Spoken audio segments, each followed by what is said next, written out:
మంచిది. దేవుని హృదయపూర్వకంగా మనసారా స్తుతించి ఘనపరచి మహిమపరిచేటువంటి ధన్యత దేవుడు మనందరికీ దయచేశాడు. అందును బట్టి దేవునికి స్తుతియు మహిమయు ఘనతయు ప్రభావములు కలుగును గాక. ఆమేన్. మన ప్రభువును రక్షకుడైన యేసు క్రీస్తు ప్రభువారి శక్తివంతమైన నామమున దేవుని సన్నిధిలో కూడి ఉన్న దేవుని బిడ్డలైన మీ అందరికీ నా నిండు హృదయపూర్వకపు వందనాలు, ప్రత్యేకపు శుభములు తెలియపరుస్తున్నాను. సియోనులో నుండి నా ప్రభు మిమ్మల్ని సమృద్ధిగా ఆశీర్వదించి దీవించును గాక. ఆమేన్. నా ప్రియ దేవుని బిడ్డలారా, కొన్ని సందర్భాల్లో మానవుని యొక్క జీవితం, మానవుని యొక్క స్థితిగతులు ఎలా ఉంటూ ఉంటాయి అంటే, అనేకమైనటువంటి సందర్భాల్లో నేను ఎలా జీవిస్తున్నాను, ఎలా బ్రతుకుతున్నాను, ఇలా మంచిగా మాదిరిగా ఉంటున్నానని తెలియపరుస్తారు. కానీ ఒకసారి వారంతటా వారిని పరిశీలన చేసుకోరు, పరీక్షించుకోరు. అవునా కదా? ఒక 100 మంది సమాజంలో ఉన్నప్పుడు 100 మందిలో నేను ఘనుడిగా ఉండాలి, ఉన్నతమైనటువంటి స్థితిలో ఉండాలి, ఘనమైనటువంటి స్థితిలో ఉండాలి అనుకుంటా ఉంటాం. కానీ 100 మందిలో నేను దేవునికి ఇష్టంగా ఉన్నానా, దేవుని యొక్క చిత్త ప్రకారం జీవిస్తున్నానా, దేవుని ఆలోచన ప్రకారం జీవిస్తున్నా, దేవుని యొక్క నడిపింపులో నేను నడుస్తున్నానా లేదనేటువంటి పరిశోధన కలిగి ఉండవలసినటువంటి దినముల్లో మనమున్నాము. అందుకనే ఈరోజు వర్తమానము పరీక్షించుకొనుడి. పరీక్షించుకొనుడి. మహారాణి ఎలిజబెత్ రాణి తనకున్నటువంటి ధనాన్ని బట్టి, తనకున్నటువంటి డబ్బును బట్టి, తనకున్నటువంటి బంగారాన్ని బట్టి, సిరి సంపదలను బట్టి తన జీవితంలో తనను తాను పరీక్షించుకోలేకపోయింది. చివరికి మరణించేటువంటి స్థితి తనకు వచ్చినప్పుడు కొన్ని ప్రాంతాల్లో పెద్ద డాక్టర్లను పిలిపించి, ఒక్కరోజు నన్ను బ్రతికిస్తే చాలు, మీకు వేల కొలది ధనము నేను ఇస్తాను, బంగారం ఇస్తాను, మాణిక్యాలు ఇస్తాను, వజ్ర వైడ్యూరాలు ఇస్తానంటే కుదరదు. ఆమె ఇక కొద్ది క్షణాల్లో చనిపోతుందని తెలియపరిచినప్పుడు ఆమె ఏడుపు ప్రారంభించిందంట. దగ్గరగా ఏడుస్తుంది. అయ్యో, నా బ్రతుకంతా నన్ను నేను పరిశోధించుకోలేకపోయాను, నాకున్నటువంటి ధనాన్ని బట్టి, ఆస్తిని బట్టి, అందాన్ని బట్టి, ఐశ్వర్యాన్ని బట్టి ఇదింతో చాలనుకున్నాను, కానీ నిజమైనటువంటి జీవితాన్ని నేను గుర్తిరగలేకపోయాను అని ఎంతో బాధపడుతూ ఉంటూ ఉన్నదంటండి. ఒక్క క్షణానికి కొన్ని మిలియన్లు వెండి, బంగారము ఆమె దగ్గర ఉన్నవి చూస్తూ ఉంటే ఎంతో పేరు ప్రఖ్యాతులు, 10 జతల వెండి బంగారాలు పొందిన విలువైన వస్త్రాలు ఆమె దగ్గర ఉన్నాయి. కానీ ఒక్క క్షణము జీవితం ఆమెకు కావాలంటే వచ్చిద్దా? రాదు. అందుకనే ఒక్క క్షణం ఆయుష్ పెంచమని కోరుతూ ఉన్న క్షణాలు కూడా ఏడుస్తూ చనిపోయింది. కానీ ఆమె ఎంత ఏడ్చినను మరణించక తప్పలేదు. కనుక నా ప్రియ దేవుని బిడ్డలారా, మనం ఏదో ఒక క్షణంలో మరణించవలసిన వారమయ్యి ఉన్నాము. గనక మనల్ని పరిశోధించుకొని మంచి పరివర్తన కలిగి, పరిశుద్ధత కలిగి ఉండమని పరిశుద్ధాత్ముడు మనల్ని ప్రేరేపిస్తున్నాడు. గనక మనం ఆలోచన కలిగి ఉందాం. మత్తయి సువార్త 16:26 మనం చూడగలిగినట్లయితే, ఒక మనుషుడు లోకమంతను సంపాదించుకొని తన ప్రాణమును పోగొట్టుకున్న కంటే అతనికేమి ప్రయోజనము? ఒక మనుషుడు తన ప్రాణములకు ప్రతిగా నేమి ఇవ్వగలడని వాక్యము తెలియపరుస్తుందండి. కనుక నా ప్రియ దేవుని బిడ్డలారా, మనం పరీక్షించుకునేటువంటి ఆలోచన, పరీక్షించుకునేటువంటి సమయము దేవుడు మనకు దయచేశాడు. మన జీవితము, మన నడవడిక, మన మనస్తత్వం, మన స్థితిగతులు ఎలా ఉన్నాయో ఏంటిదో ఒకసారి ఆలోచన కలిగి, ప్రభువు మనకేం తెలియపరుస్తున్నాడు, ప్రభువు మనకు తెలియపరుస్తున్నటువంటి మాటలను బట్టి మనం ఎలాగా పరిశోధించుకొని పరివర్తన కలిగి పరిశుద్ధత కలగాలని ప్రభువు మనకు తెలియపరుస్తున్నాడు. మూలవాక్యంగా మనం చూడగలిగినట్లయితే, ఎఫెసీయులకు రాసినటువంటి పత్రిక 5వ అధ్యాయము, ఎఫెసీయులకు రాసిన పత్రిక 5వ అధ్యాయము 10వ వచనంలో ఒక శ్రేష్టమైనటువంటి మాట మనం చూద్దాం. అక్కడ, గనుక ప్రభువుకేది ప్రీతికరమైనదో దానిని పరీక్షించుచు వెలుగు సంబంధుల వలె నడుచుకొనుడి అని వాక్యము తెలియపరుస్తుంది. ఇదే మాటలు మనం 8వ వచనంలో మనం చూడగలిగినట్లయితే, 8 నుంచి నేను చదువుతాను, గమనించండి.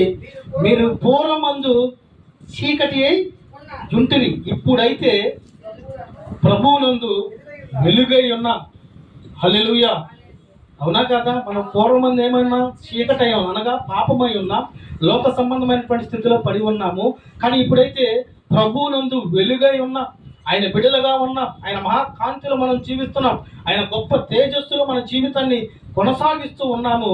అందుకనే వాక్యము తెలియపరుస్తుంది, వెలుగు ఫలము సమస్త విధమైన మంచితనము, నీతి, సత్యమును వాటితో కనబడుచున్నవంట. వెలుగు ఫలము కలిగినటువంటి వారు అనగా దేవుని కృప, కాపుదల, భద్రత కలిగి ఉన్నటువంటి వారు దేవుని తేజస్సు వలె వారు జీవిస్తూ ఉంటారు. దేవుని యందు విశ్వాసము కలిగి ఉంటారు, నమ్మకము కలిగి ఉంటారు, విధేయత కలిగి ఉంటారు. దేవుని యొక్క అడుగు జాడల్లో వాడు నడుస్తూ ఉంటారు. అందుకనే వాక్యము తెలియపరుస్తున్న నా ప్రియ దేవుని బిడ్డలారా, ప్రభువుకి ఏది ప్రీతికరమైనదో దానిని పరీక్షించు వెలుగు సంబంధుల వలె నడుచుకొనుడని తెలియపరుస్తుంది. మనము వెలుగు సంబంధుల వలె నడవాలంటే మన స్థితిగతులు బాగుండాలి, మన పరిస్థితులు బాగుండాలి, హృదయ మార్పు చెందాలి, పరిశుద్ధత కలిగి ఉండాలి, మంచి పరివర్తత కలిగి ఉండవలసినదే. ఎప్పుడైతే మనము ప్రభువుకి ఏది ప్రీతికరమో దాన్ని పరీక్షించుచు, దేవునికి ఏది ఇష్టం, దేవుని మనస్సు కలిగి ఉండటం ఇష్టం, దేవుని ప్రేమ కలిగి ఉండటం ఇష్టం, నిన్ను వలె నీ పొరుగు వారిని ప్రేమించు అని వాక్యము తెలియపరుస్తుంది. నీ శత్రువులను ప్రేమించేటువంటి మనస్సు నీవు కలిగి ఉండని వాక్యము తెలియపరుస్తుంది. దేవుని ఆజ్ఞ ఏదైతే తెలియపరిచిందో దాని ప్రకారము నడిపించబడటమే మనల్ని మనం పరిశోధించుకోవటం. హల్లెలూయా. కనుక నా ప్రియ దేవుని బిడ్డలారా, మనమందరం కూడా వెలుగు సంబంధులమై ఉన్నాము. ప్రకాశవంతమైనటువంటి జీవితం మనం కలిగి ఉన్నాము. వెలుగు సంబంధులుగా ఉన్నటువంటి మనము చీకటి మరి దరిదాపుల్లోకి రాకుండా మనము దేవుని యొక్క తేజస్సులో నివసించాలి, దేవుని యొక్క కబంధ హస్తాల్లో జీవించాలి. మనం చేసే ప్రతి ఆలోచన, తలంపు, నడవడిక, స్థితిగతులు సమస్తము దేవునికి మహిమార్థకరంగా జీవించవలసినది. దేవునికి మహిమ కలుగును గాక. ఆమేన్. వెలుగు సంబంధాల వలె నడుచుకొనుడని వాక్యము తెలియపరుస్తుందండి. నిజమే, మనిషి యొక్క పరిశోధన ఎలాగుంటుందంటే, పరీక్షించుకోవటం ఎలాగుంటుందంటే, ఒక ఫోన్ కొనాలంటే దానికి ఎన్నిసార్లు పరీక్షిస్తామో, ఇది ఎన్ని గంటలు ఛార్జింగ్ వస్తుంది, ఎంత క్లారిటీతో ఫోటో వస్తుంది, ఎన్ని సంవత్సరాలు పనిచేస్తుందని కొంటాం. కానీ దానికన్నా గ్యారంటీ ఉంటుంది, కానీ మనిషికి గ్యారంటీ ఉందా? ఉండదు. ఇంకా ఆడవాళ్ళు అయితే కూరగాయలు కొనాలంటే చూడాలి, ఇక్కడ బాగున్నాయి అంటే అక్కడ బాగలేవు. ఈ పుచ్చులని ఈ పుచ్చులని 1-2 సార్లు 4-5 సార్లు 5-6 సార్లు పరీక్షిస్తూ ఉంటాం. కానీ నిన్ను నువ్వు పరిశోధించుకోవాలనేటువంటి ఆలోచన దైవ సంబంధమైనటువంటి ఆత్మీయత కలిగిన వారికి మాత్రమే దేవుడు అనుగ్రహించును గాక. ఆమేన్. కనుక నా ప్రియ దేవుని బిడ్డలారా, మనమందరము దేవుని బిడ్డలుగా ఉన్నాం కనుక మనల్ని మనం పరీక్షించుకోవాల్సిన సమయం మనకి ఎదురవుతూ ఉందండి. ఎవరిని వారు పరీక్షించుకునే వాళ్ళు వారు వెలుగు సంబంధులుగా ఉంటారు. వారిలో ఉన్నటువంటి లోపాలను తీసివేసుకుంటారు, వారిలో ఉన్నటువంటి దేవునికి ఇష్టమైనటువంటి వాటిని విడిచిపెడతారు. ఏదైతే వాక్యానుసారంగా జీవించాలో, ఏదైతే వెలుగు సంబంధులుగా ఉండాలో, ఏదైతే లోక సంబంధమైనటువంటి సమస్తము విడిచి దేవుడితో నడవాలో పరిశోధించుకునే వారికి దేవుడు తప్పకుండా దయచేయును గాక. ఆమేన్. మనం పరీక్షించుకోవాల్సినటువంటి విషయాలు ఏమిటంటే, మొదటిగా సమస్తమును పరీక్షించాలంట. ఏం పరీక్షించాలి? సమస్తమును పరీక్షించాలి. తెస్సలోనికి రాసినటువంటి మొదటి పత్రిక, పరిశుద్ధ గ్రంథంలో నుంచి తెస్సలోనికి రాసినటువంటి మొదటి పత్రిక 5వ అధ్యాయము 21వ వచనాన్ని చదువుకుందాం. అందుకంటే ముందు 16వ వచనం నుంచి చూద్దాం. ప్రతి విషయమునందును కృతజ్ఞతాస్తుతులు చెల్లించుచు ఇలాగు చేయుట యేసుక్రీస్తునందు మీ విషయంలో దేవుని చిత్తము. అంటే ఇక్కడ మనం గమనించాల్సిందంటే, ప్రతి విషయంలో కూడా దేవునికి కృతజ్ఞతాస్తుతులు చెల్లించాలని, అది దేవుని చిత్తమై ఉన్నదని ఈ వాక్యము మనకు తెలియపరుస్తుందండి. ఎప్పుడైనా దేవునికి కృతజ్ఞతాస్తుతులు చెల్లించామో మనం ఒకసారి పరిశీలించుకోవాలి. మనం పుట్టినది మొదలుకొని ఈ క్షణం వరకు దేవుడు మన జీవితాల్లో, మన బ్రతుకుల్లో, మన కుటుంబాల్లో, మన యొక్క స్థితిగతుల్లో, మన పనుల్లో, మన రాకపోకల్లో చేసే ప్రతి అనారోగ్య పరిస్థితుల్లో దేవుడు మన పక్షాన లేడా? కరోనాల నుంచి దేవుడు మనల్ని కాపాడలేదా? అనేక రకాలైనటువంటి జ్వరముల నుంచి, అనారోగ్య సమస్యల నుంచి దేవుడు మనల్ని తప్పించలేదా? కొంతమంది జీవితాలు ఎలా ఉంటాయంటే, దేవుడు చేసిన కార్యాలను విడిచి లోక సంబంధమైనటువంటి కార్యాలు చెప్పుకునేవారు లేకపోలేదు. కానీ నా ప్రియ దేవుని బిడ్డలారా, దేవుడు తెలియపరుస్తున్నాడు, ప్రతి విషయమునందును కృతజ్ఞతాస్తుతులు చెల్లించుడి, ఎలాగూ చేయుట యేసుక్రీస్తునందు మీ విషయంలో దేవుని చిత్తమై ఉన్నది. మనము కృతజ్ఞతాస్తుతులు చెల్లించుట, దేవుణ్ణి ఘనపరచుట, దేవుణ్ణి కొనియాడుట, మన జీవితాల్లో దేవుడు చేసినటువంటి అనేకమైనటువంటి కార్యాలు సాక్షిగా తెలియపరచుట, అది ఎవరి చిత్తమై ఉన్నది? దేవుని చిత్తమై ఉన్నది.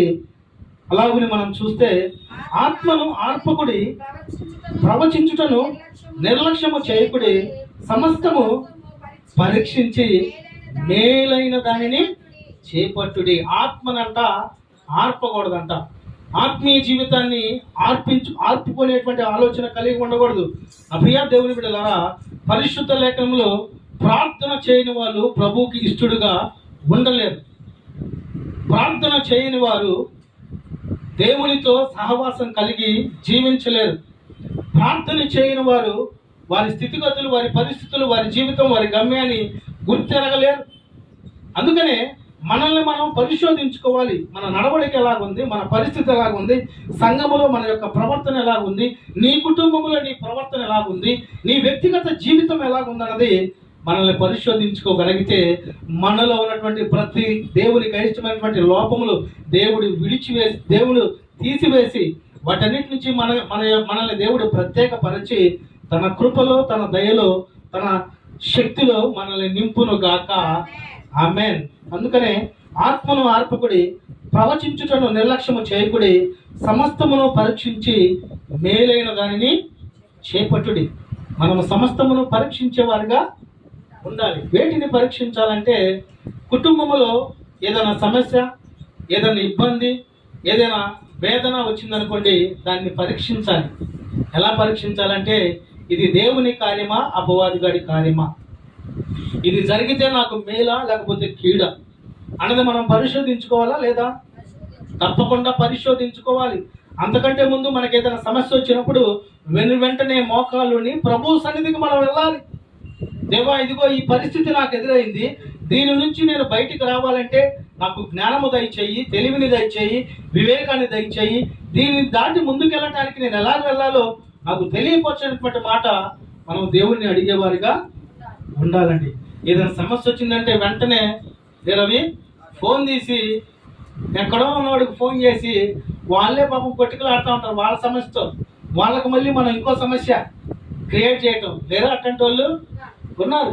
నాకు తెలిసిన సహోదరుడు విజయవాడ ప్రాంతం పొద్దున్న లేచిన కానీ సాయంత్రం నాకు ఏదో ఒకటి చెబుతూ ఉంటాడు. నా పరిస్థితుల్లోనే నేను అంటా ఉంటే నా కుటుంబంలో అదైపోయింది, ఇదైపోయింది, కొన్నిసార్లు వ్యర్థమైనటువంటి మాటలు కూడా తెలియపరుస్తూ ఉంటాడు. అప్పుడు నేను తెలియపరిచేటువంటి మాట ఏంటంటే, నిన్ను నువ్వు పరీక్షించుకో, ప్రభు సన్నిధిలో ప్రార్థన చేయి. అవునా కదా? ప్రభు సన్నిధిలో ప్రార్థన చేయి.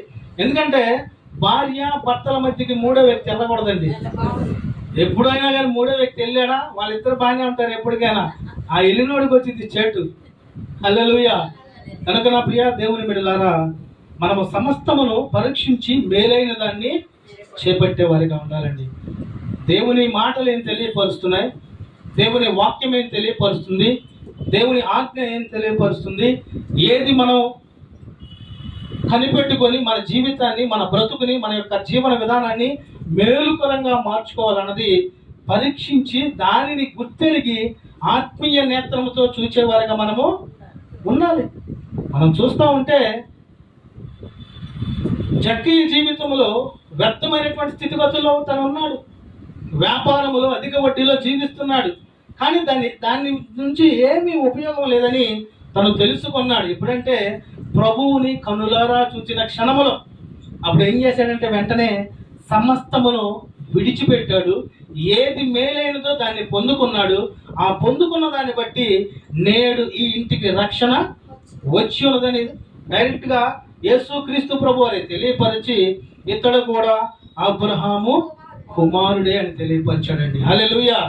కనుక మన గురించి ఇప్పుడు దేవుడు ఆలోచన చేస్తే మనం ఎలాగున్నామో ఒకసారి పరిశీలన చేసుకోవాలండి. మనము సమస్తమును కూడా పరీక్షించి మేలైన దాన్ని చేపట్టి ప్రతి విధమైనటువంటి కీడునకు దూరముగా ఉండనని తెలియపరుస్తుంది. కొన్ని సందర్భాల్లో చేయకూడని పని చేయటం ద్వారా కీడు మనకి ఎంటొచ్చింది. అవునా కదా? ఉదాహరణకి ఎవరైనా బాగా తెలిసిన వాళ్ళు కొద్దిగా అప్పిప్పిన ₹1,00,000 అన్నారనుకో, ఇప్పించిన దాకా ఎమ్మడపడి తిరుగుతూ ఉంటారు. ఇప్పించిన తర్వాత ఫోన్లు కూడా ఎత్తరు. డబ్బు ఇచ్చినప్పుడు ఏం జరిగిందో తెలుసా? తీసుకునేటప్పుడు ఉన్న ప్రేమ తిరిగి ఇచ్చేటప్పుడు ఉండదు. ఇంకా అవసరమైతే అసలు నువ్వు నాకు ఇలేదు పో అనేవాళ్ళు కూడా లేరంటారా? ఉన్నారు. కనుక నా ప్రియ దేవుని బిడ్డలారా, అందుకనే వాక్యము తెలియపరుస్తుంది, ధనాపేక్ష లేని వారై ఉండండి. సూది బెచ్చంలోకి ఒంటేనా కానీ దొరికిద్దంట. విశ్వాసాన్ని బట్టి పరలోక రాజ్యం ధనవంతుడు చేరలేడు. ఎందుకంటే వాడి ధనమంతా, వాడి బీరువా, వాడి ధనం, వాడి స్థితిగతులు, అమ్మో నా జీవితం నా బ్రతుకంటా ఉంటాడు. ఏది శ్రేష్టమైనదో దాని యొక్క ఆలోచన తను కలిగి ఉండలేదు. మనం తెలియపరుచుకున్నాం. మహారాణి ఎలిజబెత్ కూడా అదే స్థితి. తన డబ్బును బట్టి, అందాన్ని బట్టి, వైభోగాన్ని బట్టి ఇంకా నా బ్రతుకు భలే ఉందనుకుంది. చివరికి మరణకరమైన రోగం వచ్చినప్పుడు, అయ్యా డాక్టర్ గారు నేను లక్షల కోట్లు ఇస్తాను, నన్ను ఒక్కరోజన్నా బతికించుందంటే ఒక్క క్షణము కూడా వారు బ్రతికించలేకపోయారు. ఇంకా మనకు తెలిసిన మైకేల్ జాక్సన్ గారి గురించి మనం చూసుకుంటా ఉంటే, మనిషి ఆయుష్ ఎంత?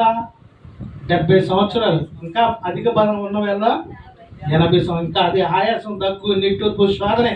ఆయన ఏం చేశాడంటే, నేను 100 సంవత్సరాలు బతకాలని స్పెషల్ డాక్టర్, పంటికి డాక్టర్, నోటికి డాక్టర్, ముక్కుకు డాక్టర్, తినడానికి డాక్టర్, చేయడానికి డాక్టర్, అన్ని టెస్టులకి డాక్టర్లు పెట్టుకున్నాడు. చివరికి ఏమైపోయిందంటే, దేవుడు ఇచ్చినటువంటి ఆయుష్ల కంటే మధ్యలోనే దాని కథ ముగిసిపోయిందండి. అందుకని మనుషులు ఏం పరిశోధించుకోవాలంటే, నా జీవితము ముగిసిన తర్వాత నేను ఎక్కడ ఉండాలి? నా బ్రతుకు, నా జీవితము, నా నడిపింపు సమస్తము దేవుని ఇచ్చినటువంటి భిక్ష కదా, దేవుని రక్తము ద్వారా ఇచ్చినటువంటి ఉచితమైనటువంటి కృప కదా అనేటువంటి ఆలోచన దేవుని బిడ్డలు కలిగి ఉండాలండి. అందుకనే మనల్ని మనం పరిశోధించుకొని సమస్తమును పరీక్షించి మేలైన దానిని మనం చేపట్టాలి, ఎన్నుకోవాలి. అందుకంటే శ్రేష్టము ప్రతి విధమైన కీడునకు దూరముగా ఉండాలి. కొన్ని సందర్భాల్లో మనకు ఉపయోగం లేని దాని గురించి మనం ఎప్పుడు కూడా ఆరాటం కలిగి ఉండకూడదు, ఆలోచన కలిగి ఉండకూడదు. ఏది మేలైందంటే దేవుని ప్రార్థించుట మేలు, దేవుని వాక్యము వినుట మేలు, దేవుని సన్నిధిలో గడుపుట మేలు, దేవుని చిత్త ప్రకారము జీవించుట మేలు. హల్లెలూయా. రెండో మాట మనం చూద్దాం. మొదటి మాట సమస్తమును పరీక్షించాలి. రెండో మాట మనము చేసే ప్రతి పనిని పరీక్షించుకోవాలి. మనం ఏ పని అయితే చేస్తున్నామో ఆ పనిని పరీక్షించుకోవాలి. గలతీయులకు రాసినటువంటి పత్రిక 6వ అధ్యాయము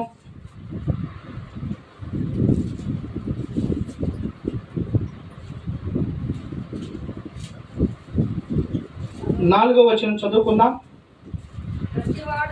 ప్రతి వాడును తాను చేయు పనిని పరీక్షించి చూచుకొనవలెను. అప్పుడు ఇతరుని బట్టి కాక తనను బట్టియే అతనికి అతిశయము కలుగును. అంటే ప్రతి వ్యక్తి కూడా మొదటిగా ఏం చేయాలంటే, మనల్ని మనం పరిశీలించుకొని పరీక్షించుకునే వారిగా ఉండాలి. ఇతరులాగా నడవాలి, ఇతరులాగా జీవించాలి. ఈ మధ్యకాలంలో చాలా మంది ఆ వ్యర్థమైనటువంటి ఆలోచనలు కలిగి ఉండడానికి గల కారణం ఏంటంటే, మన పక్కింటి వాళ్ళు బాగున్నారు, ఎదిరింటి వాళ్ళు బాగున్నారు, వెనకింటి వాళ్ళు బాగున్నారని లేనిపోయినటువంటి ఆర్పాటాలకు పోయి కుటుంబాల్లో నష్టాలు పాలవుతున్న వారు లేరంటారా? తప్పకుండా ఉన్నారు.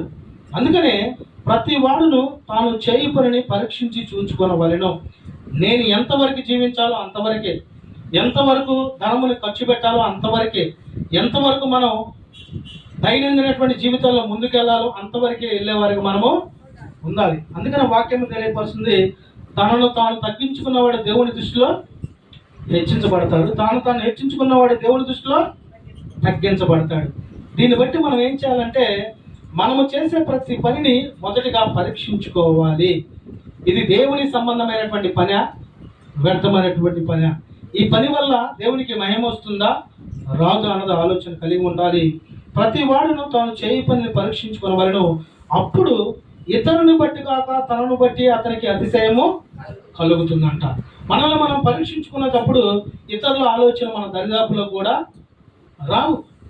ఎందుకంటే మనల్ని మనం పరీక్షించుకుంటున్నాం కనుక, మనం ఎలాగున్నాం, మన నడవడిక ఎలాగుంది, మన మాట ఎలాగుంది, మన చూపు ఎలాగుంది, మన తలంపులు ఎలాగున్నాయి, మన ఉద్దేశాలు ఎలాగున్నాయి, మన యొక్క ఆలోచన తలంపులు సమస్తం ఎలాగున్నది అన్నది దేవుడు మనకు బయలుపరుస్తాడు కనుక, మనల్ని దేవుడు పరిశోధిస్తూ ఉంటాడు కనుక, మన స్థితిగతులు, మన పరిస్థితులు, మన యొక్క జీవన విధానాలను మార్చి దైవ సంబంధమైనటువంటి జ్ఞానముతో మనల్ని నింపి మనంతటా మనం ఆలోచన చేసేటువంటి శక్తి దేవుడు దయచేస్తాడు. హల్లెలూయా.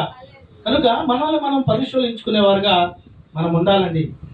ప్రతి విషయంలో కూడా పరిశుద్ధ గ్రంథంలో ఉన్నటువంటి పెద్ద పెద్ద దేవుని బిడ్డలు, మన పితరులు, వాళ్ళందరూ యొక్క జీవితాలు మనం చూస్తూ ఉంటే వాళ్ళని వాళ్ళు పరిశీలించుకొని దేవునికి ఏది ఇష్టమో దాని ప్రకారం వారు జీవించడం మొదలు పెట్టారు. ఉదాహరణకి అబ్రహాము గారిని, నీ కుమారుడైనటువంటి, నువ్వు అమితంగా ప్రేమిస్తున్నటువంటి నీ కుమారుడిని బలిగా ఇవ్వు అన్న సందర్భంలో తను ఏమైనా బలి ఇవ్వడానికి వెనుకం చేశాడా? వేయలేదు. పెందల కాడనే లేచాడు, గాడిదను తీసుకున్నాడు, కావలసిన పనివాడిని తీసుకున్నాడు, వెళ్ళిపోయాడు. కొండ దగ్గరికి వెళ్ళిపోయి బలి ఇవ్వడానికి సిద్ధపడిన క్షణములో దేవుడు, ఆగుము, నీ కుమారుడికి బదులుగా ఒక గొర్రెని సిద్ధపరచని తెలియపరచడండి. కనుక నా ప్రియ దేవుని బిడ్డలారా, మనం చేసే ప్రతి పని కూడా దేవుని చిత్త ప్రకారం చేయగలిగితే దేవుడే మనల్ని పరిశీలిస్తూ ఉంటాడు. కనుక ఆయన కృప బాహుల్యముతో, దైవ జ్ఞానంతో మనల్ని నింపి సమస్త విషయాల్లో కూడా మంచి పరిశీలన కలిగి ఉండేటువంటి హృదయం, మంచి ప్రవర్తన కలిగి ఉండేటువంటి మనస్సు, మంచి ఆలోచన కలిగి ఉండేటువంటి దైవ జ్ఞానంతో మనల్ని నింపుతాడు. అదేవిధంగా ఆయన కృప, కాపుదల శక్తి, ఆయన ప్రేమ మన పట్ల ఎన్నడూ కూడా వెనుకంజ వేయకుండా నిత్యము తన యొక్క ఉన్నతమైనటువంటి కృపలో మనల్ని నింపును గాక. ఆమేన్. కనుక మనము చేసే ప్రతి పనిని పరీక్షించుకోవాలండి. కొంతమంది ఆలోచన ఎలాగ ఉంటుందంటే, నేను చేసేదే కరెక్ట్, నేను చూసిన కుందేలకి 3 కాల 4 ఉన్నట్టు లేదు, ఇరిగిపోయింది, 3 ఉన్నాయి, నాకు కనపట్ల 4 అంటాడు. కనుక ఆలోచన కలిగి ఉండాలి. మనం పరీక్షించవలసినటువంటి విషయాల్ని జాగ్రత్తగా, క్షుణ్ణంగా, భద్రంగా ఆలోచన కలిగి ఉంటే దేవుడు మన స్థితిగతుల్ని మారుస్తాడు, మన పరిస్థితుల్ని మారుస్తాడు. తన కృపలో, తన దయలో తన బిడ్డగా దేవుడు మనల్ని ఎన్నిక చేయను గాక. ఆమేన్. 3వ మాట మనం చూద్దాం. మన ప్రేమ యథార్థమైనదో కాదో పరీక్షించుకోవాలి. ప్రేమ అనగానే వ్యర్థమైనటువంటి ప్రేమ ఉంటుంది, అది పక్కన పెట్టేసి మన ప్రేమ యథార్థమైనదో కాదో పరీక్షించుకోవాలంట. మాట చూద్దాం. కొరింథీయులకు రాసినటువంటి 2వ పత్రిక, అపోస్తలుడైనటువంటి పౌలు కొరింథీయులకు రాసిన 2వ పత్రిక 8వ అధ్యాయము 8వ వచనంలో ఆ మాట మనం చూస్తాం.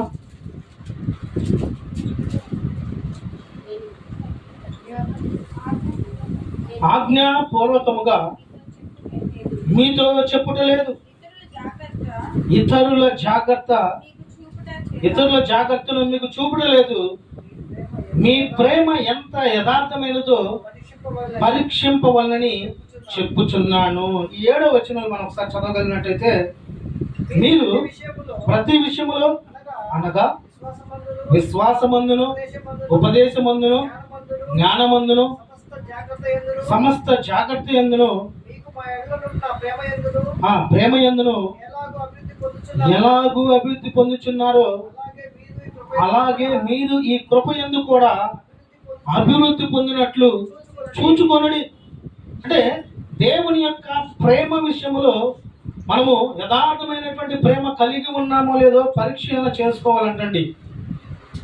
దేవుని యొక్క ప్రేమ పొందుకున్నటువంటి వ్యక్తి అదే ప్రేమ ఇతరుల పట్ల చూపిస్తాడు. అవునా కదా? అవును.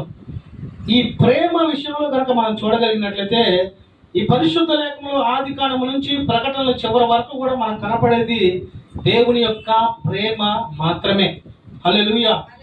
కనుక దేవుని యొక్క ప్రేమ పొందుకున్నటువంటి మనము అనేక మంది బిడ్డల పట్ల కూడా అదే ప్రేమని చూపించేవారిగా, అదే ప్రేమ కనపరిచేవారిగా, అదే ప్రేమ కలిగి జీవించేవారిగా ఉండాలని అటు పరిశీలన మనం చేసుకోమని వాక్యము మనకి తెలియపరుస్తూ ఉంటూ ఉన్నదండి. నా ప్రియ దేవుని బిడ్డలారా, కొన్ని సందర్భాల్లో శత్రువుని ప్రేమించని వాక్యము తెలియపరుస్తున్న శత్రువుని ద్వేషించేవారు లేరా? ఉన్నారు. శత్రువుని ఏదో ఒక రకంగా దేవుని మాటలు తెలియపరిచి తన మనస్సుని మార్చు, తన స్థితిగతులు మార్చు, తన ఆలోచన మార్చు, తన జీవితం మార్చిన వాక్యం మనకు తెలియపరుస్తుంది. కనుక ఈ వాక్యాన్ని బట్టి మనం గమనించాల్సిన విషయం ఏంటంటే, మన ప్రేమ యథార్థమైందో కాదో పరీక్షించుకోవాలంటండి. నా ప్రియ దేవుని బిడ్డలారా, దేవుని ప్రేమ గనక మన పట్ల లేకపోతే మన బ్రతుకు, మన జీవితం, మన కుటుంబాలు, మన స్థితిగతులు, మన పరిస్థితులు ఏమైపోతాయో. అవునా కదా? దేవుడు లోకమును ఎంతో ప్రేమించాడు. ఎందుకు ప్రేమించాడంటే, ఆయన బిడ్డలైనటువంటి మనమందరం కూడా ఈ లోకంలో ఉన్నాము కనుక దేవుడు మనల్ని ఎంతో ప్రేమిస్తున్నాడండి. కనుక మనం ఏం చేయాలంటే, మనల్ని దేవుడు ప్రేమిస్తూ ఉన్నాడు కనుక మనము కూడా దేవుణ్ణి ప్రేమిస్తున్నామా లేదా, అది యథార్థముగా ప్రేమిస్తున్నామా, నీతి కలిగి ప్రేమిస్తున్నామా, నిజముగా ప్రేమిస్తున్నామా లేదా అన్నది పరిశోధించుకోవాలని వాక్యము తెలియపరుస్తుందండి.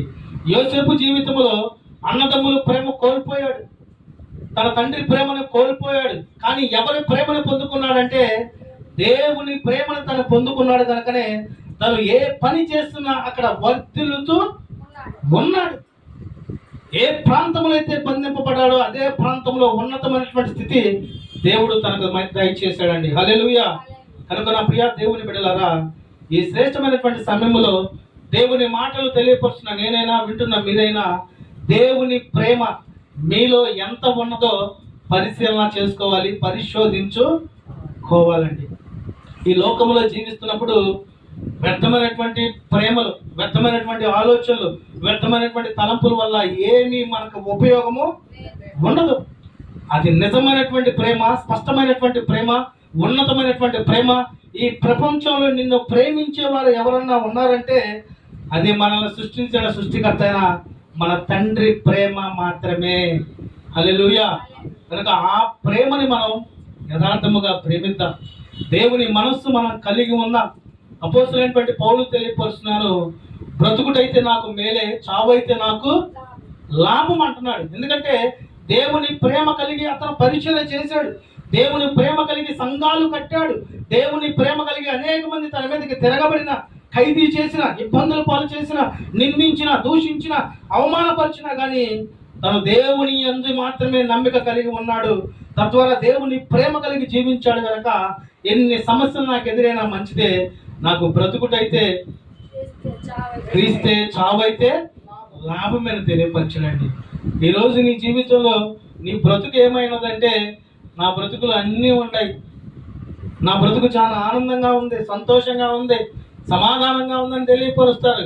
కానీ వారి హృదయ లోతులోకి వెళ్ళి చూస్తే ఎంత విచారణ, ఎంత బాధ, ఎంత దుఃఖమో. అవునా కాదా? అవును. కనుక నా ప్రియ దేవుని బిడ్డలారా, పరీక్షించుకోవాలి. మనం మన ప్రేమ యథార్థమైందో కాదో పరీక్షించుకుందామండి. 4వ మాట మనం చూద్దాం. మనల్ని మనమే పరీక్షించుకోవాలి. మనల్ని మనమే పరీక్షించుకోవాలి. ఆ మాట చూద్దాం. దివ్య చూడు, కొరింథీయులకు రాసిన మొదటి పత్రిక 11వ అధ్యాయము 28వ వచనాన్ని చూద్దాం. కాబట్టి ప్రతి మనుష్యుడు తన్ను తాను పరీక్షించుకొనవలెను, అలాగూ చేసి ఆ రొట్టెను తిని ఆ పాత్రలోనిది తాగవలెను. ఇక్కడ మనం చూస్తూ ఉంటే ప్రభు రాత్రి బల్ల గురించి ప్రత్యేకంగా తెలియపరుస్తూ ఉన్నారు. మనల్ని మనం పరీక్షించుకొని ఆ సందర్భంలో పరీక్షించుకున్న తర్వాత ఆయన రొట్టెను, ఆయన పాత్రలో ఉన్నటువంటి రక్తాన్ని తీసుకుమని పరిశుద్ధ లేఖనము తెలియపరుస్తూ ఉన్నదండి. అందుకనే మనము మన యొక్క పరిస్థితి ఎలాగుంది, మన ప్రవర్తన ఎలాగుంది, మన నడవడిక ఎలాగుంది, మన జీవితం ఎలాగుంది, మన జీవిత గమ్యం ఎలాగుంది, మన ఆలోచన ఎలాగుంది, మా దైనందిన జీవిత విధానం ఎలాగుందన్నది మనల్ని పరీక్షించుకోమని పరిశుద్ధాత్ముడు తెలియపరుస్తున్నాడు. కనుక నా ప్రియ దేవుని బిడ్డలారా, మనల్ని మనమే పరీక్షించుకునే వారిగా మనం ఉంటే మన స్థితిగతులు దేవుడు మార్చును గాక. మన పరిస్థితులు దేవుడు తన కృపలో, తన మహిమైశ్వర్యంలో నింపును గాక. మనలో ఉన్నటువంటి లోపాలను తీసివేసి దేవుడు పరిశుద్ధ పరచబడును గాక. ఆమేన్. కాబట్టి ప్రతి మనుష్యుడు చేయాల్సిన పని ఏంటంటే తన్ను తాను పరిశీలించుకోవాలి, తన్ను తాను పరీక్షించుకోవాలి, పరిశోధించుకోవాలి. నేను ఎలాగున్నాను, నా జీవితం ఎలాగుంది, నా మాట ఎలాగుంది, సంఘములో నా నడవడిక ఎలాగుంది, నా యొక్క ఆలోచన ఎలాగుంది, నా తలంపులు ఎలాగున్నాయి, నా ఉద్దేశాలు ఎలాగున్నాయి, నా స్థితిగతులు ఎలాగున్నాయి, నా కుటుంబంలో నేను ఎలాగుంటున్నాను, సంఘ బిడ్డల్లో నేను ఎలాగుంటున్నాను, నా బంధువులతో నేను ఎలాగుంటున్నాను, నేను చేసే ప్రతి పనిలో నేను ఎలాగున్నాను అనేటువంటి ఆలోచన ఎవరైతే కలిగి ఉంటారో వారు హృదయ శుద్ధి కలిగి ఉంటారు, ఆత్మలో వారు వెలిగింపబడతారు. ప్రతినిత్యము దేవుని యొక్క ప్రకాశవంతమైనటువంటి వెలుగులో వాళ్ళు వెలుగుతూ సమస్త విషయాలు కూడా మంచి ఆలోచన, మేలు కలిగి ఉండేటువంటి జీవితము దేవుడు అనుగ్రహించును గాక. ఆమేన్. చివరగా 5వ మాట మనం చూద్దాం. పరీక్షించుకొనుడి. మొదటిగా సమస్తమును మనం పరీక్షించుకోవాలి. రెండవదిగా మనము చేసే ప్రతి పనిని పరీక్షించుకోవాలి. మూడవదిగా మన ప్రేమ యథార్థమైనదో కాదో పరీక్షించుకోవాలి. రూతు నయోమి ప్రేమ ఎంత ఉన్నతమైనటువంటి ప్రేమ, అవునా కదా? తనకి ఎవరు ఆసరగా లేదు, ఏ పరిస్థితి లేదు, అయినా కానీ రూతు నయోమి మీద దైవ సంబంధమైనటువంటి ప్రేమ కలిగి ఉన్నగా, నీ ప్రజలు నా ప్రజలు, నీ దేవుడే నా దేవుడు, నువ్వు ఎక్కడైతే వెళ్తావో నేను అక్కడే ఉంటానంది. ఓర్పా చూస్తే తన సహోదరి రూతు సహోదరి ఓర్పు లేదా ఈ బతుకులో ఎందుకు, ఈ ముసల్దాంతో నేను పోతే నా బతుకేమైపోయిందని వెంటనే వెనుదిరిగి మోయాబు పర్వతం, మోయాబు దేశానికి వెళ్ళిపోయిందండి. కానీ దేవుడు రూతుని విడిచిపెట్టాడా? తనని దేవుడు పరిశీలించాడు కనుకనే తన యొక్క వంశము నుంచి నజరేయుడైనటువంటి యేసు క్రీస్తు ప్రభువు ఈ లోకానికి వచ్చేటువంటి అంత గొప్ప కృప రూతుకు దేవుడు అనుగ్రహించాడు. హల్లెలూయా. కనుక మనల్ని మనం పరీక్షించుకోవాలని 4వ మాటగా మనం చూసాం. చివరి మాట 5వ మాట మనం చూస్తే, మన పట్ల దేవుని చిత్తము ఏమై ఉన్నదో పరీక్షించుకోవాలంట. ఇంతవరకు మనం ఏది పరీక్షించుకోవాలని చూసాం, అసలు దేవుని చిత్తం ఏమైనదో మనం పరీక్షించుకునే వారిగా ఉండాలి. రోమీయులకు రాసినటువంటి పత్రిక 12వ అధ్యాయము 2వ వచనం చదువుకుందాం. మొదటి నుంచి చదువుకుందాం. కాబట్టి సహోదరులారా, పరిశుద్ధమును దేవునికి అనుకూలమైన సజీవ యాగముగా మీ శరీరమును ఆయనకు సమర్పించుకొనుడి. దేవుని వాత్సల్యమును బట్టి మిమ్మును బతిమాలుకొనుచున్నాను. ఇట్టి సేవ మీకు యుక్తమైనది. మీరు ఈ లోక మర్యాదను అనుసరింపక ఉత్తమమును అనుకూలమును సంపూర్ణములై ఉన్న దేవుని చిత్తమేదో పరీక్షించి తెలుసుకున్నట్లు మీ మనస్సు మారి నూతన మగుట వలన రూపాంతము పొందుడి. ఒక మనిషి రూపాంతం పొందాలంటే తన మనస్సు మారాలి, తన ఆలోచన మారాలి, తన స్థితిగతులు మారాలి, తన యొక్క తలంపులు మారిపోవాలి. అందుకని వాక్యము తెలియపరుస్తుంది, మీరు ఈ లోక మర్యాదను అనుసరింపక, ఈ లోకమునైనను లోకములో ఉన్న వాటిని ప్రేమించువాడు నా ప్రేమ పొందుకొన లేడు. కనుక ఈ లోకములో ఉన్నటువంటి వాటి విషయాల్లో మనం ఆలోచన కలిగి మనము దేవుని ప్రేమ పొందుకోవాలంటే కుదిరిద్దా? ఈ లోకంలో అపవాదిగాడి యొక్క ఆలోచన మన మీద ఏమైనదంటే శరీరాశ, నేత్రాశ, జీవపు డంబము, ఈ మూడింటిని పట్టుకొని అనేకమైనటువంటి విషయాల్లో మనల్ని లోక సంబంధమైనటువంటి పాప సంబంధమైనటువంటి అపరిశుద్ధమైనటువంటి స్థితిగతుల్లో పడేయాలని అపవాదిగాడు పొంచి ఉంటూ ఉంటాడు. ఎలా పొంచి ఉంటాడంటే గర్జించు సింహం వలె పొంచి ఉంటాడు. కనుక వీటి నుంచి మనం బయటికి రావాలంటే మనం చేయాల్సిన పని ఏమైనదంటే, మీరు ఈ లోక మర్యాదను అనుసరింపక, లోకములో జరుగుతున్నటువంటి సమస్తము మనకు వ్యర్థమే, దేవుని చిత్తం ఏమైనదో, దేవుని కృప ఏమైనదో, దేవుని కాపుదల ఏమైనదో అట్టి ప్రకారం మనం జీవించుట అది ఎంతో ధన్యత అయి ఉండి ఉన్నది. కనుక అనుసరింపక ఉత్తమమును అనుకూలమును సంపూర్ణమునై ఉన్న దేవుని చిత్తమేదో పరీక్షించి తెలుసుకున్నట్లు మీ మనస్సును మారి. చాలా మంది మనస్సులు మారవండి. దేవుడు పరిశోధించుకో, పరివర్తన కలిగి మంచి పరిశుద్ధత కలిగి ఉంటే అదే బ్రతుకు, అదే జీవితం, అదే స్థితిగతులు కలిగి ఉండేవారు లేకపోలేదు. కనుక ఎవరైతే వారి స్థితిగతులు మార్చుకుంటారో, ఏది ఉత్తమము, ఏది అనుకూలము, ఏది సంపూర్ణమైనది, దేవుని చిత్తము నా పట్ల ఏమై ఉన్నదన్నది గుర్తెరిగి ఎవరుంటారో వారు నూతన మనస్సు కలిగి ఉంటారు, నూతన తలంపులు కలిగి ఉంటారు, నూతన ఆలోచన కలిగి ఉంటారు, నూతన తలంపులు దేవుడు వారికి దయచేస్తాడు. తద్వారా వారు ఏం చేయబడతారంటే రూపాంతరము పొందుతారు. రూపాంతరము పొందినటువంటి వ్యక్తుల యొక్క స్థితి ఎలా ఉంటుందంటే దేవుని యొక్క బిడ్డలుగా వారు ఎదుగుతూనే ఉంటారు. దేవునికి మహిమ కలుగును గాక. ఆమేన్. కనుక నా ప్రియ దేవుని బిడ్డలారా, పరిశుద్ధాత్ముడు మనకు తెలియపరిచాడు, పరీక్షించుకొనుడి. మన జీవితాలు ఎలా ఉన్నాయి, మన మాటలు ఎలా ఉన్నాయి, మన స్థితిగతులు ఎలా ఉన్నాయని పరీక్షించుకొని దేవుని చిత్త ప్రకారం సమస్తము పరీక్షించుకునే వారిగా, మనం చేసే ప్రతి పనిని పరీక్షించుకొని చేసేవారిగా, మన ప్రేమ యథార్థమైందో కాదో మనల్ని మనం ప్రశ్నించుకునేవారిగా, మనల్ని మనమే పరీక్షించుకునేవారిగా, మన పట్ల దేవుని చిత్తమని ఏమైనదో పరిశీలించుకునేవారుగా మనం ఉండవలసిందని వాక్యము తెలియపరుస్తూ ఉంది. ఎందుకంటే మన ప్రభువు పరీక్షిస్తూ ఉన్నాడు. ఆ పరీక్షిస్తున్న వాటి ఏమై ఉన్నదంటే మనల్ని పరీక్షిస్తున్నాడు దేవుడు. అవునా కదా? మనల్ని దేవుడు పరీక్షిస్తూ ఉన్నాడు. రెండవదిగా మనం చేసే క్రియల్ని పరీక్షిస్తున్నాడు. మన ఆలోచన, తలంపులు, నడవడిక ఎలా ఉన్నాయి ఏంటన్నది దేవుడు పరీక్షిస్తూ ఉన్నాడు. మూడవదిగా అంతరేంద్రియములను పరీక్షించుచున్నాడు. మన యొక్క స్థితిగతులు సమస్తం కూడా దేవుడు పరీక్షిస్తూనే ఉన్నాడు. నాలుగవదిగా మన హృదయమును పరీక్షిస్తూ ఉన్నాడండి. కనుక దేవుడు మనల్ని విడిచిపెట్టడం, ప్రతినిత్యము కూడా మనల్ని పరీక్షిస్తూ ఉంటాడు, పరిశోధిస్తూ ఉంటాడు. మన స్థితిగతులు సమస్తము కూడా ఆయన చూచుచూ ఉన్న దేవుడై ఉన్నాడు. కనుక మనము ఈ లోకములో వస్తువులను పరీక్షిస్తాము, కూరగాయలను పరీక్షిస్తాము, అన్నీ పరీక్షిస్తాం. కానీ అన్ని పరీక్ష ఉంటాం కానీ కనుక్కుంటాము, ధరించుకుంటాము. కానీ ఆధ్యాత్మికమైనటువంటి పరీక్షించుచున్నామా లేదన్నది మనం ఆలోచన కలిగి ఉండాలి. ఇంకో మాట మనం చూస్తే చివరి మాట కొరింథీయులకు రాసినటువంటి 2వ పత్రిక 13వ అధ్యాయము 5వ వచనంలో చివరి మాట మనం చూద్దాం. మిమ్మల్ని మీరే పరీక్షించుకునే వాక్యం తెలియపరుస్తుంది అక్కడ. 13వ అధ్యాయం 5వ వచనంలో చూద్దాం. మీరు విశ్వాసము గలవారై ఉన్నారో లేదో మిమ్మల్ని మీరే శోధించుకొని చూచుకొనుడి, మిమ్మల్ని మీరే పరీక్షించుకొనుడి. మీరు భ్రష్టులు కాని యెడల యేసు క్రీస్తు మీలోనున్నాడని మిమ్మల్ని గూర్చి మీరే ఎరుగుదురు కదా. మిమ్మల్ని గూర్చి మీరే ఎరుగురా. చూడండి వాక్యం ఎంత చక్కగా తెలియపరుస్తుందో. మీరు విశ్వాసము గలవారై ఉన్నారో లేదో మిమ్మును మీరే శోధించుకొని, అసలు మనం విశ్వాసం కలిగి ఉన్నామో లేదో మనల్ని మనమే శోధించుకొని, పరిశోధించుకోవాలని వాక్యం తెలియపరుస్తూ చూచుకొనుడి, మిమ్మల్ని మీరే పరీక్షించుకొనుడి.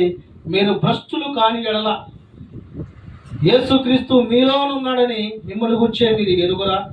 నిజమే, ఎవరైతే ఆత్మ వెలిగింపబడుతూ ఉంటుందో ఆత్మ ద్వారా దేవుడు మనలో ఉన్నాడు, ఆత్మ ద్వారా దేవుడు మనలో జీవిస్తూ ఉన్నాడు. కనుక దేవుని ఆత్మ మనలో ఉన్నది కనుక మనము నిత్యము పరిశీలన కలిగి పరీక్షించుకుంటూ దేవుని కృపలో ఎదిగేటువంటి అట్టి ధన్యత దేవుడు మనందరికీ దయచేయును గాక.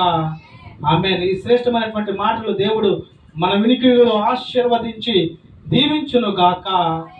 ఆమేన్. ప్రార్థన చేసుకుందాం. అందరూ లేచి నిలబడినట్లయితే ప్రార్థన చేసుకుందాం.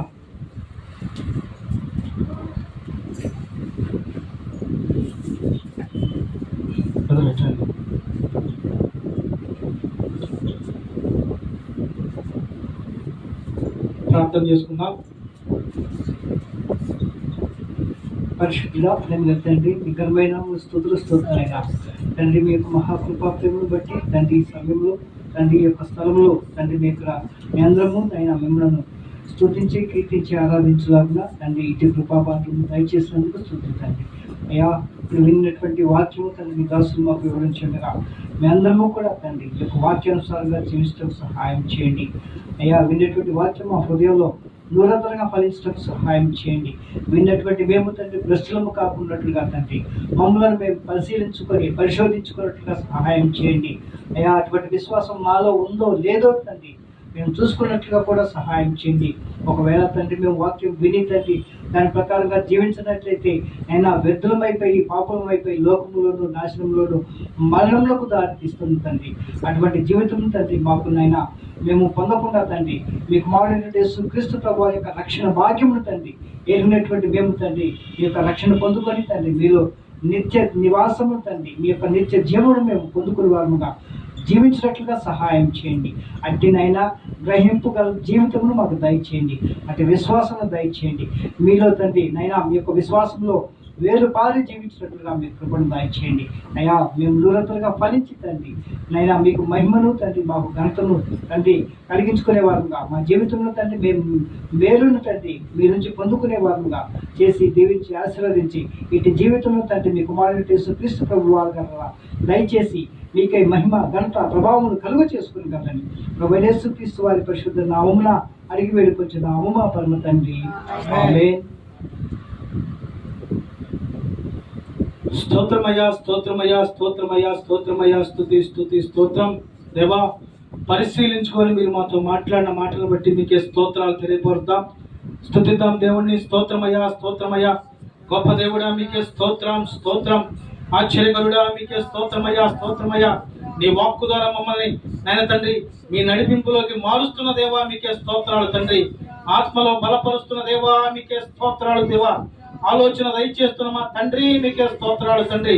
అగ్ని వంటి నీ వాక్కుతో మా హృదయంలో ఉన్నటువంటి ప్రతి బాధని మీరు తీసివేసినందుకు మీకు స్తోత్రాలు, వందనాలు, స్తుతి స్తుతి, స్తోత్రం స్తోత్రం స్తోత్రం స్తోత్రాలు దేవా. పరిశుద్ధాత్ముడా మీకే వందనాలు తండ్రి. గొప్ప దేవుడా మీకే స్తోత్రం. మహాపరిశుద్ధుడా పరలోకపు తండ్రి మా దేవా మీకే వందనాలు, స్తుతులు తెలియపరుస్తున్నాము తండ్రి. అయినా ప్రభా ఇంత గొప్పగానైనా తండ్రి మీ ప్రార్థన జరుగుటకు మొదటి నుంచి చివరి వరకు పరిశుద్ధాత్ముడా మీరే తోడే ఉండి నడిపించిన విధానాన్ని బట్టి మీకే స్తోత్రాలు తెలియపరుస్తున్నాము తండ్రి. నిజమేనైనా ప్రభా మమ్మల్ని మేము పరీక్షించుకోమని తెలియపరిచారు తండ్రి. మా జీవితాలు, మా బ్రతుకులు, మా స్థితిగతులు, మా జీవన విధానాలు నైనా తండ్రి కేవలము మీ ఉచితమైన కృపతో నిండి ఉన్నావు ప్రభా. మీరే మమ్మల్ని రక్షిస్తున్నారు తండ్రి. మీరే మమ్మల్ని కాపాడుతున్నారు ప్రభా. మీరే మమ్మల్ని పోషిస్తున్నందుకు స్తోత్రాలు దేవా. అయినా ప్రభా మేమునైనా తండ్రి సమస్తమునైనా తండ్రి పరిశీలించుటకు మీరు కృప దయచేయుదురు కాక. మమ్మల్ని మేము పరిశీలించుకొని నీ బిడ్డలుగా జీవించినట్లు అట్టి నడిపింపు మీరు మాకు దయచేయుదురు కాక. అయినా ప్రభా యథార్థమైనటువంటి ప్రేమ కలిగి ఉండి అమితమైనటువంటి ప్రేమ మీరు మా పట్ల చూపిస్తున్నటువంటి మిమ్మల్ని ప్రేమించేటువంటి అట్టి తలంపు మీరు మాకు దయచేయుదురు గాక. సమస్త విషయాలనైనా తండ్రి మేము పరిశీలించుకోమని తెలియపరిచారు దేవా. ఈ లోకంలో మేము పరిశీలించుకోవడం ద్వారా మా జీవితము, మా నడవడిక, మా యథార్థత, మా పరిశుద్ధత సమస్తము మంచిగా మేలుకరంగా మేము నడుస్తాము. ఈ లోకములో మేము పరీక్షించుకోవడం ద్వారా పరలోకం మీరు మమ్మల్ని చేరుస్తారని తెలియపరుస్తున్న మాటలను బట్టి స్తోత్రాలు దేవా. నేనా ప్రభా ఈ లోకము శాశ్వతం కాదు కానీ పరలోకము శాశ్వతమని తెలియపరిచారు తండ్రి. నేనా ప్రభా నీ బిడ్డలందరికీ నేనే తండ్రి పరలోకము చేరుటకు మీరు కృప దయచేయుదురు గాక. ప్రతి బిడ్డ తనని తాను పరీక్షించుకొని మంచి పరివర్తన కలిగి ఉండుదురు గాక. దూరాన సమీపాన నీ మాటలు ఆలకిస్తున్నటువంటి నీ బిడ్డలను కూడా మీరు దీవించండి, ఆశీర్వదించమని ప్రార్థిస్తున్నాము తండ్రి. ఈ ప్రార్థనలో ఏకీభించిన ప్రతి కుటుంబాన్ని బట్టి, ప్రతి బిడ్డను బట్టి, వారి బంధువులను బట్టి ప్రార్థిస్తున్నాము తండ్రి. వారందరూ పరీక్షించుకొని మంచి యథార్థత కలిగి ఉండటకు, మంచి పరిశుద్ధత కలిగి ఉండటకు, మంచి నీతి అయినటువంటి వస్త్రము కలిగి ఉండటకు, అన్నిటికంటేనైనా తండ్రి హృదయ పరిశోధన కలిగి ఆత్మలో వెలుగునట్లు, నీ ప్రకాశవంతమైనటువంటి వెలుగులో జీవించినట్లు కృప దయచేయమని ప్రార్థిస్తున్నాము తండ్రి.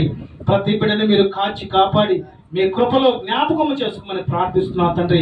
నీ బిడ్డలు చేస్తున్నటువంటి పనుల్లో మీరు తోడుగా ఉండండి ప్రభా. బిడ్డల యొక్క ఎదుగుదలలో తోడుగా ఉండండి తండ్రి. వారి ఆరోగ్య విషయాలు మీరు సహాయం దయచేయండి ప్రభా. కుటుంబాలను మీరు దీవించుదురు కాక. కుటుంబాల్లో ఉన్నటువంటి శోధన, వేదన, ఇరుకులు, ఇబ్బందులు మీరు లయపరచుదురు కాక. కుటుంబంలో మీరు ఆశీర్వాదము దయచేదురు కాక. కుటుంబంలో లోపాలు గుర్తెరిగి, కుటుంబంలో లోపాలు తీసివేసుకొని పరిశుద్ధత కలిగి ఉండటకు మీరు కృప దయచేదురు కాక. నీ బిడ్డలందరినీ పేరు పేరున మీరు దీవించండి. మీ కృప, క్షేమము, కాపుదల దయచేయండి తండ్రి. ప్రతి కుటుంబంలో ఆనందము దయచేయండి. ప్రతి కుటుంబంలో సమాధానము దయచేయండి. ప్రతి కుటుంబంలో పరిశుద్ధత దయచేయండి. ప్రతి కుటుంబంలో ప్రార్థన ధూపాన్ని మీరు దయచేయండి తండ్రి. ప్రతి కుటుంబంలో కుటుంబ ప్రార్థన మీరు దయచేయండి ప్రభా. ప్రతి కుటుంబంలో మీరునండి తండ్రి.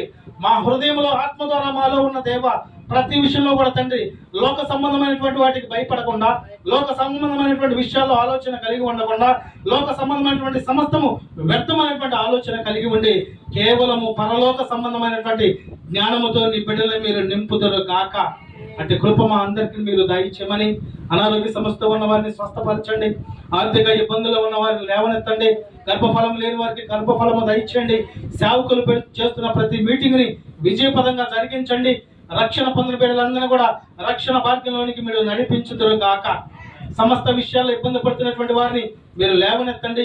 రాజకీయ నాయకుల్ని, మా దేశాన్ని, మా ప్రపంచాన్ని, ప్రపంచంలో ప్రతి బిడ్డని పేరు పేరున మీరు ఆశీర్వదించి దీవించమని, నీ బిడ్డలందరినీ కూడా తండ్రి మీ చల్లని రెక్కల చాటున ఉండేటువంటి కృపని బిడ్డలందరినీ దయచేయమని తెలియపరుస్తూ ఈ ప్రార్థన అంతటిని బట్టి మీకే మహిమ, మీకే ఘనత, మీకే ప్రభావములు చెల్లిస్తూ నజరేయుడైన యేసు క్రీస్తు ప్రభువారి శక్తివంతమైన నామమున ప్రార్థించి అడిగి వేడుకొనుచున్నాము మా తండ్రి, ఆమేన్. ఇప్పుడు మన తండ్రి అయిన దేవుని యొక్క ప్రేమయు, కుమారుడు క్రీస్తు యొక్క కృపయు, ఆదరణకర్తైన పరిశుద్ధాత్మ యొక్క సన్నిధి సహవాసమును ఈ ప్రాంతంలో ఏకీభించినటువంటి బిడ్డలకును, దూరాన సమీపాన దేవుని మాటలు ఆలకిస్తున్నటువంటి బిడ్డలకును ప్రభు ఇప్పుడును ఎల్లప్పుడును సదాకాలము తోడై ఉండి ఆశీర్వదించి దీవించును గాక.